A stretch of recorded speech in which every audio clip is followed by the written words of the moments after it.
അവയവ കച്ചവടം തടയാൻ നീക്കവുമായി സംസ്ഥാന സർക്കാർ അവയവദാന മാർഗനിർദ്ദേശങ്ങൾ കർശനമാക്കുകയാണ്. നോഡൽ ഏജൻസി കേസോട്ടോ SOP പുതുക്കുകയും അവയവദാനത്തിന് പോലീസിന്റെ പ്രത്യേക അന്വേഷണ റിപ്പോർട്ട് നിർബന്ധമാക്കും. സ്വയം സാക്ഷ്യപ്പെടുത്തിയ രേഖകൾ സ്വീകരിക്കില്ല. ബന്ധം തെളിയിക്കാൻ MLA MP കത്തുകൾ മതിയാകില്ല. ദാതാവിന്റെയും സാക്ഷികളുടെയും മൊഴികൾ വീഡിയോ ചിത്രീകരണം നിർബന്ധമാക്കുകയാണ്. അവയവക്കടത്തിൽ ED SIT അന്വേഷണ പശ്ചാത്തലത്തിലാണ് നടപടി. വിവരങ്ങളുമായി സനിസ ശോഭാചന്ദ്രൻ ചേരുകയാണ്. സനിസ, മൃതസഞ്ജീവനി പദ്ധതിയൊക്കെ വളരെ നല്ല രീതിയിൽ നടക്കുമ്പോഴും ഈ ഇത്തരത്തിൽ അവയവ കൈമാറ്റങ്ങൾ അല്ലാതെ തന്നെ അനധികൃതമായി നടത്തുന്നു എന്ന തരത്തിൽ വലിയ അന്വേഷണം ഉണ്ടാകുന്നു, വലിയ വിവാദങ്ങൾ ഉണ്ടാകുന്നു. ഈ പശ്ചാത്തലത്തിൽ ഈ നീക്കമൊക്കെ കർശനമാക്കി നടപ്പാക്കാനാണ് സംസ്ഥാന സർക്കാരിന്റെ തീരുമാനം.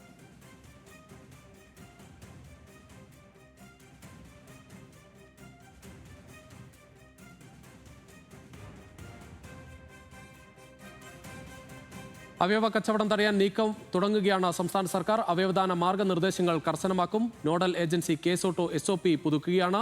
അവയവദാനത്തിന് പോലീസിന്റെ പ്രത്യേക അന്വേഷണ റിപ്പോർട്ട് നിർബന്ധമാക്കുമെന്നതാണ് പുതിയ തീരുമാനം. സ്വയം സാക്ഷ്യപ്പെടുത്തിയ രേഖകൾ സ്വീകരിക്കില്ല. ബന്ധം തെളിയിക്കാൻ MLA MP കത്തുകൾ മതിയാകില്ല. ദാതാവിന്റെയും സാക്ഷികളുടെയും മൊഴികൾ വീഡിയോ ചിത്രീകരിക്കണം എന്ന കാര്യം കൂടി നിർബന്ധമാക്കുകയാണ്. അവയവക്കടത്തിൽ ED SIT അന്വേഷണ പശ്ചാത്തലത്തിലാണ് നടപടി. വിവരങ്ങളുമായി സനിസ ശോഭാചന്ദ്രൻ ചേരുകയാണ്. സനിസ, എന്തായാലും ഈ നീക്കമെല്ലാം കർശനമാക്കി നടപ്പാക്കുകയാണ് സംസ്ഥാന സർക്കാർ. ഇനി ഇത്തരത്തിലുള്ള അവയവ കടത്തൊക്കെ വലിയ തരത്തിൽ ചർച്ചയാകുന്ന പശ്ചാത്തലത്തിൽ കൂടിയാണ് സർക്കാരിന്റെ നീക്കം. അവയവദാനവുമായി ബന്ധപ്പെട്ട് കേസോട്ടോയുടെ പ്രവർത്തനങ്ങൾക്ക് ദേശീയ പുരസ്കാരം വരെ ലഭിച്ച ഒരു സാഹചര്യമാണ്. എന്നാൽ അതേ സ്ഥാനത്ത് അവയവ കച്ചവടവുമായി ബന്ധപ്പെട്ട് ED SIT അന്വേഷണവും നടക്കുന്നുണ്ട്. ഈ പശ്ചാത്തലത്തിലാണ് അവയവ കച്ചവടം തടയാൻ ഈ നോഡൽ ഏജൻസി കേസോട്ടോയുടെ SOP പുതുക്കാൻ സംസ്ഥാനം ഒരുങ്ങുന്നത്.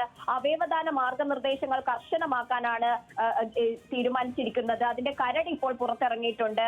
പോലീസിന്റെ പ്രത്യേക അന്വേഷണ റിപ്പോർട്ട് ഇനി മുതൽ ഇതിന് നിർബന്ധമാക്കും. ദാതാവ് വേതനക്കാരനെങ്കിൽ തൊഴിൽ സർട്ടിഫിക്കറ്റ് നിർബന്ധമാക്കും. ദാതാവ് സ്ത്രീയെങ്കിൽ ദാതാവിന്റെയും ഭർത്താവിന്റെയും 1 വർഷത്തെ ബാങ്ക് സ്റ്റേറ്റ്മെന്റുകൾ ഹാജരാക്കണം. സ്ത്രീ ദാതാക്കളിൽ അടുത്ത ബന്ധുക്കളുടെ സമ്മതം നിർബന്ധമാണ്. കൂടാതെ ദാതാവും സ്വീകർത്താവും തമ്മിലുള്ള ബന്ധം തെളിയിക്കാനുള്ള വ്യവസ്ഥകളിലും വലിയ രീതിയിലുള്ള മാറ്റമാണ് വരുത്തിയിരിക്കുന്നത്. സ്വയം സാക്ഷ്യപ്പെടുത്തിയ രേഖകൾ സ്വീകരിക്കില്ല ഇനി മുതൽ. ബന്ധം തെളിയിക്കാൻ MLA MPമാരുടെ കത്തുകളും മതിയാകില്ല. അതുപോരാ, ദാതാവിന്റെയും സാക്ഷികളുടെയും മൊഴികൾ വീഡിയോ ചിത്രീകരണത്തിലൂടെ നൽകണം എന്ന കാര്യം നിർബന്ധമാക്കിയിരിക്കുകയാണ്. ദാതാവിന്റെ മാനസികാരോഗ്യവും സമ്മതവും ഉറപ്പാക്കാൻ മാനസിക പരിശോധനയും നിർബന്ധമാക്കിയിട്ടുണ്ട്.